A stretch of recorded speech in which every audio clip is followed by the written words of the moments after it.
शहर के अंदर होती है और वहां पर मेहनत और ईमानदारी से वो अपना काम कर रहे थे। लेकिन कभी कभी एसडीएम साहब को पुरानी अपनी कुछ बातें ऐसी याद आ जाया करती, जिनको याद आने के बाद वो काफी ज्यादा उदास हो जाया करते। इसलिए वो एक दिन वो मंदिर में पूजा करने के बारे में सोचते हैं और अगले ही दिन वहां से मंदिर पर पहुंच जाते हैं पूजा करने के लिए। और वहां जाकर इधर उधर फूल देखने लगते हैं पूजा के लिए, और एक बुजुर्ग महिला से जाकर फूल खरीदने लगते हैं। जिस बुजुर्ग महिला से एसडीएम साहब फूल खरीद रहे थे, उससे थोड़ी दूर एक और लड़की फूल बेच रही थी, जिसने एसडीएम साहब को देखते ही अपने चेहरे को छुपा लिया था और वो अजीब निगाहों से एसडीएम साहब की तरफ देख रही थी। अब एसडीएम साहब वहां से फूल खरीद के आगे चले जाते हैं और इसके बाद वो लड़की भी आराम से फूल बेचने लगती है। लेकिन थोड़ी देर बाद एसडीएम साहब वापस से वहां पर आ जाते हैं और आने के बाद कहते हैं कि सपना, तुम्हारी ये हालत ऐसी कैसे हो गई? कौन थी सपना और कौन थे एसडीएम साहब, और किस वजह से सपना एसडीएम साहब को देखकर अपना चेहरा छुपा रही थी?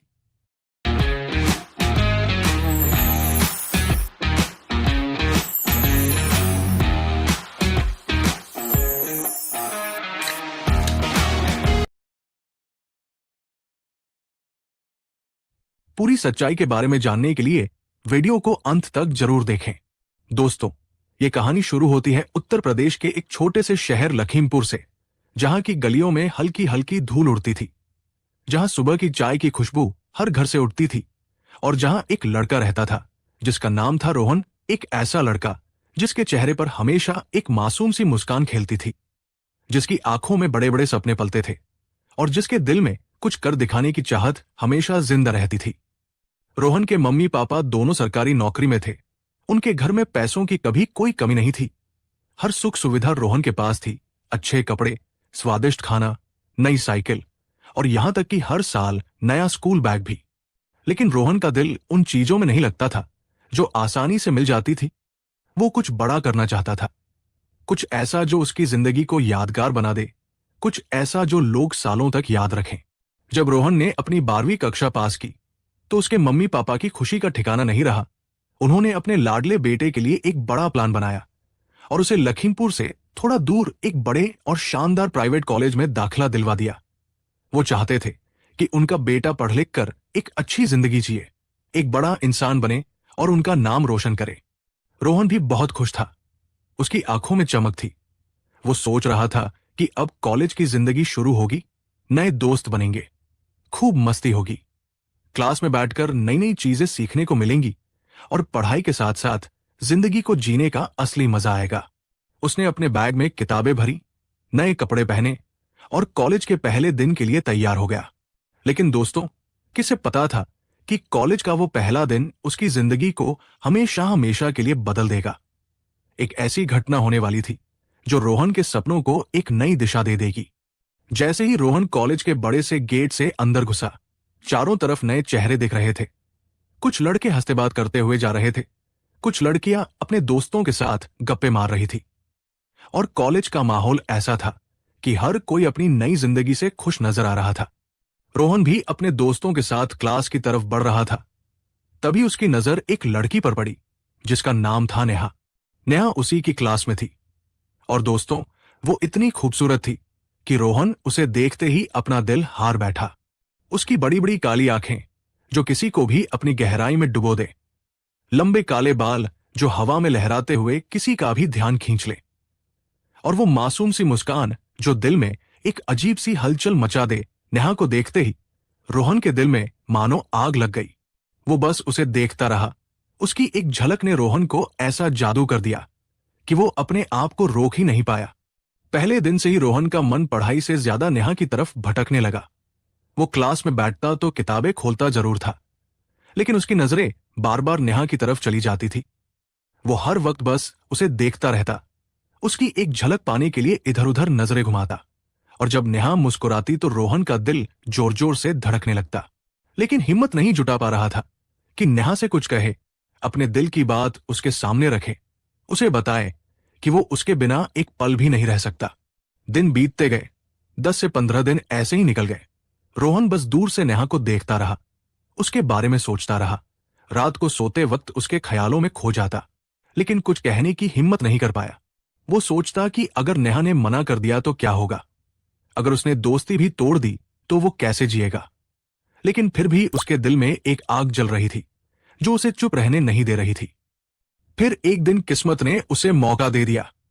कॉलेज की कैंटीन के पास नेहा अकेली खड़ी थी। कोई उसके साथ नहीं था। वो बस अपनी कॉफी की चुस्कियां ले रही थी और बाहर की तरफ देख रही थी। रोहन का दिल जोर जोर से धड़क रहा था। उसके पैर कांप रहे थे। उसे लग रहा था कि अगर अभी नहीं बोला तो शायद ये मौका फिर कभी नहीं आएगा। वो धीरे धीरे नेहा के पास गया, अपने कांपते हाथों को जेब में छुपाया, गहरी सांस ली और अपनी सारी हिम्मत जुटाकर बोला, नेहा, मैं तुमसे कुछ कहना चाहता हूं।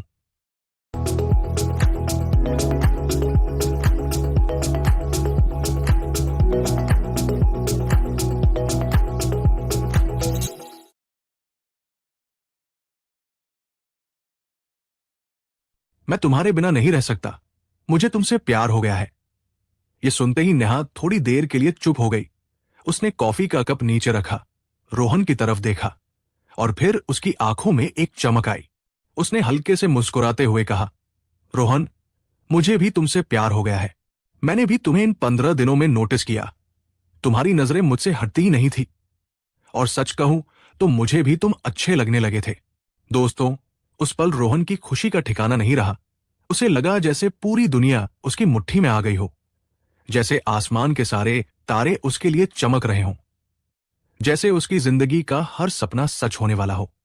उसने नेहा की तरफ देखा। उसकी मुस्कान को देखकर उसका दिल नाच उठा और उस दिन से उनकी जिंदगी में प्यार की बहार छा गई। कॉलेज के हर कोने में उनकी बातें होने लगी। कैंटीन में साथ बैठकर चाय पीना, लाइब्रेरी में एक दूसरे की नोट शेयर करना, कभी कभी क्लास बंक करके कॉलेज के पीछे वाले बगीचे में चुपके से हाथ पकड़कर बातें करना, ये सब उनकी जिंदगी का हिस्सा बन गया। दोनों एक दूसरे के साथ इतने खुश थे कि उन्हें लगता था कि ये पल कभी खत्म न हो। दोनों ने एक दूसरे से वादा किया कि वो ग्रेजुएशन पूरा करेंगे, फिर आगे पढ़ाई करेंगे, एक बड़ा अफसर बनेंगे और फिर शादी करके अपनी जिंदगी को खुशहाल बनाएंगे। लेकिन ये वादा अभी सिर्फ उनके बीच था। घर वालों को कुछ नहीं बताना था। ये उनका छोटा सा प्यारा राज था जो वो दोनों अपने दिल में छुपाए हुए थे। समय बीतता गया। दोनों कॉलेज के फाइनल ईयर में पहुंच गए। अब तक पूरे कॉलेज को पता चल चुका था कि रोहन और नेहा एक दूसरे से बेइंतहा प्यार करते हैं। हर कोई उनकी जोड़ी की तारीफ करता था। उनके दोस्त उन्हें परफेक्ट कपल कहते थे और कॉलेज में उनकी प्रेम कहानी मशहूर हो गई थी।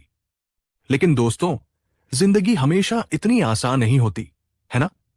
ग्रेजुएशन पूरा होने के बाद रोहन के पापा ने उसे एक बड़े शहर दिल्ली में कोचिंग के लिए भेज दिया। वो चाहते थे कि उनका बेटा एक बड़ा अफसर बने, कुछ ऐसा करे कि उनका सीना गर्व से चौड़ा हो जाए। रोहन को भी ये मौका अच्छा लगा। वो दिल्ली चला गया, वहां एक अच्छी कोचिंग ज्वाइन की और अपने सपनों को पूरा करने में जुट गया।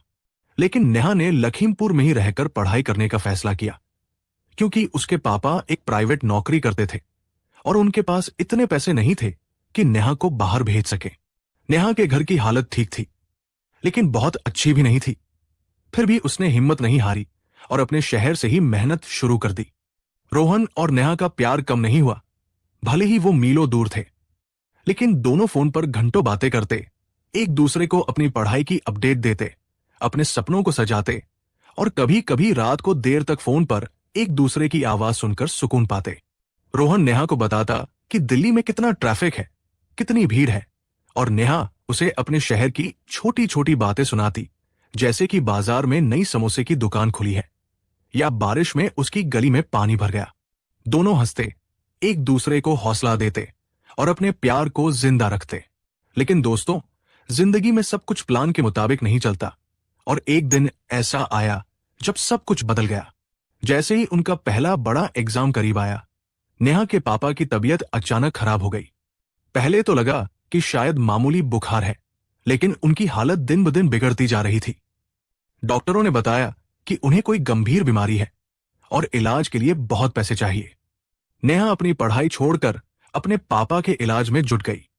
वो उन्हें सुबह सुबह डॉक्टर के पास ले जाती, दवाइयां दिलवाती, रात को उनके पास बैठकर उनकी सेवा करती और घर का सारा काम भी संभालती। उसकी मां भी परेशान थी, लेकिन वो ज्यादा कुछ कर नहीं पाती थी। नेहा दिन रात अपने पापा के लिए दौड़ती रही, लेकिन उसने ये बात रोहन से छुपा ली। जब रोहन फोन करता तो नेहा उससे कुछ नहीं कहती, बस इतना बोलती कि वो ठीक है, थोड़ी व्यस्त है और जल्दी बात करेगी। उसे डर था कि अगर रोहन को पता चला तो वो परेशान हो जाएगा, उसकी पढ़ाई खराब हो जाएगी और उसका सपना अधूरा रह जाएगा। इसलिए उसने अपने दर्द को अपने सीने में दबा लिया और रोहन से झूठ बोल दिया। लेकिन अंदर ही अंदर नेहा टूट रही थी। उसकी आंखों में आंसू थे, लेकिन वो किसी को दिखाना नहीं चाहती थी। मोटरोला का एज 60 प्रो, इसमें है segment's most advanced pro grade triple 50 megapixel AI camera system. Segment का only on device AI phone है जिसमें बहुत सारे जेन। इधर रोहन ने दिन रात मेहनत की, अपनी किताबों में डूब गया, कोचिंग की क्लासेस अटेंड की और आखिरकार पीसीस का एग्जाम पास कर लिया। वो एसडीएम बन गया। खुशी से उसका दिल नाच रहा था। उसे लगा कि उसने अपने मम्मी पापा का सपना पूरा कर दिया और अब वो नेहा के साथ अपनी जिंदगी शुरू कर सकता है। उसने सबसे पहले नेहा को फोन किया और चिल्लाते हुए बोला, नेहा, मैं एसडीएम बन गया हूं। अब बस थोड़ी ट्रेनिंग बाकी है, फिर मैं अपना काम शुरू कर दूंगा। तुमने इस बार एग्जाम नहीं दिया, कोई बात नहीं, अगली बार देना, तुम भी जरूर पास हो जाओगी। नेहा ने रोहन को ढेर सारी बधाइयां दी। उसकी आवाज में खुशी थी, लेकिन उस खुशी के पीछे एक गहरी उदासी छुपी थी जिसे रोहन समझ नहीं पाया। उसने कहा, रोहन, तुम बहुत मेहनती हो, मुझे तुम पर गर्व है। और फिर फोन कट गया। लेकिन दोस्तों, उस दिन के बाद नेहा ने रोहन से बात करना पूरी तरह बंद कर दिया। रोहन जब भी फोन करता, नंबर बंद मिलता। पहले तो उसे लगा कि शायद नेहा का फोन खराब हो गया होगा, लेकिन जब कई दिन तक कोई जवाब नहीं आया तो उसका दिल बेचैन होने लगा। उसने नेहा के दोस्तों से पूछा, कॉलेज के पुराने दोस्तों को फोन किया, लेकिन किसी को कुछ पता नहीं था। आखिरकार वो छुट्टी लेकर लखीमपुर गया। नेहा के घर पहुंचा, लेकिन वहां ताला लगा हुआ था। पड़ोसियों ने कहा कि नेहा का परिवार रातों रात कहीं चला गया। किसी को कुछ पता नहीं कि वो कहाँ गए। रोहन का दिल टूट गया। वो समझ नहीं पा रहा था कि आखिर ऐसा क्या हुआ कि नेहा उसे छोड़कर चली गई। क्या उसका प्यार झूठा था? क्या वो उसे भूल गई थी? वो घंटों नेहा के घर के बाहर बैठा रहा, उसकी यादों में खोया रहा, लेकिन कोई जवाब नहीं मिला। रोहन ने हार नहीं मानी। वो वापस दिल्ली गया, अपनी ट्रेनिंग में जुट गया, लेकिन उसका मन हर वक्त नेहा के पास ही अटका रहता था। ट्रेनिंग पूरी हुई, उसकी पोस्टिंग एक जिले में हो गई। वो दिन रात मेहनत करता, लोगों की मदद करता, अपने काम में इतना डूब जाता कि थकान उसे नींद सुला दे। लेकिन जब भी अकेला होता, नेहा की याद उसे सताती। उसकी वो मुस्कान, वो बातें, वो वादे, सब कुछ उसके सामने घूमने लगता। उसके मम्मी पापा ने उससे शादी की बात की। कहा कि अब वो अफसर बन गया है, उसकी उम्र भी हो गई है, उसे घर बसा लेना चाहिए। लेकिन रोहन ने साफ मना कर दिया। वो बोला, मम्मी पापा, मैं नेहा से प्यार करता हूं, उसके बिना किसी और से शादी नहीं कर सकता। वो मेरी जिंदगी का पहला और आखिरी प्यार है। उसके पापा ने कहा, बेटा, अगर तुम उससे इतना प्यार करते हो तो हमें उसका पता बताओ, हम बात करेंगे, शादी करवा देंगे। ये सुनते ही रोहन की आंखों से आंसू छलक पड़े। वो फूट फूट कर रोने लगा और बोला, पापा, अगर मुझे पता होता तो क्या मैं इतने सालों से परेशान रहता? मुझे नहीं पता वो कहाँ गई, क्यों गई, क्या हुआ, कुछ भी नहीं पता। समय बीतता गया। रोहन की पोस्टिंग अयोध्या में हुई। वो वहां मेहनत से काम करने लगा, लोगों की समस्याएं सुनता, उन्हें हल करता और अपने कर्तव्य को पूरी ईमानदारी से निभाता। लेकिन नेहा की याद उसे चैन से जीने नहीं देती थी। वो सोचता कि क्या नेहा उसे भूल गई, क्या वो किसी और के साथ खुश है, या क्या उसे कोई मजबूरी थी। एक दिन उसने सोचा कि क्यों न भगवान राम के मंदिर में जाकर प्रार्थना की जाए। शायद भगवान उसकी सुन ले, शायद उसे कोई रास्ता दिखा दे। सुबह सुबह वो अपने घर से निकला, मंदिर पहुंचा। वहां भीड़ थी, लोग पूजा के लिए लाइन में खड़े थे और फूलों की दुकानों पर रौनक थी। रोहन एक बूढ़ी औरत से फूल खरीदने लगा। तभी उसकी नजर पास में फूल बेच रही एक लड़की पर पड़ी। उस लड़की ने अपना चेहरा दुपट्टे से ढक रखा था, लेकिन उसकी आंखें रोहन को अजीब नजरों से देख रही थी। रोहन ने उसे नोटिस किया। उसे लगा कि वो आंखें जानी पहचानी है। लेकिन उसने कुछ कहा नहीं। फूल लेकर वो आगे बढ़ गया, लेकिन कुछ कदम चलने के बाद उसने पीछे मुड़कर देखा। उस लड़की ने अपना दुपट्टा हटाया और रोहन की सांसें थम गई। वो नेहा थी। रोहन के पैर अपने आप नेहा की तरफ बढ़ गए। वो तेजी से उसके पास पहुंचा और बोला, नेहा, तुम यहां फूल बेच रही हो? ये सब क्या हो गया? तुम कहां चली गई थी? नेहा ने पहले तो चेहरा छुपाने की कोशिश की, लेकिन फिर चुपचाप रोहन की तरफ देखने लगी। उसकी आंखों से आंसू बह रहे थे और रोहन की आंखें भी नम हो गई। नेहा बोली, रोहन, तुम पूजा कर लो, यहां मत रुको, मेरे ग्राहक चले जाएंगे। लेकिन रोहन ने कहा, नेहा, 5 साल बाद हम मिले हैं और तुम मुझसे ऐसे बात कर रही हो। आखिर मेरी गलती क्या थी? तुमने मुझसे बात क्यों बंद कर दी? नेहा कुछ नहीं बोली, बस उसे जाने को कहती रही। आखिरकार रोहन ने सारे फूल खरीद लिए, बूढ़ी औरत को दे दिए और नेहा से बोला, अब तो बात करोगी? चलो पास के कैफे में कॉफी पीते हैं, मुझे सब कुछ जानना है। नेहा मजबूरी में रोहन के साथ गई। कैफे में बैठकर रोहन ने नेहा से पूछा, तुमने मुझसे बात क्यों बंद की? क्या हुआ था? तुम कहां चली गई थी? नेहा की आंखों में आंसू आ गए। वो बोली, रोहन, तुम एसडीएम बन गए थे। मैंने सुना था कि बड़े लोग कामयाबी के बाद अपने प्यार को भूल जाते हैं, उन्हें घमंड हो जाता है।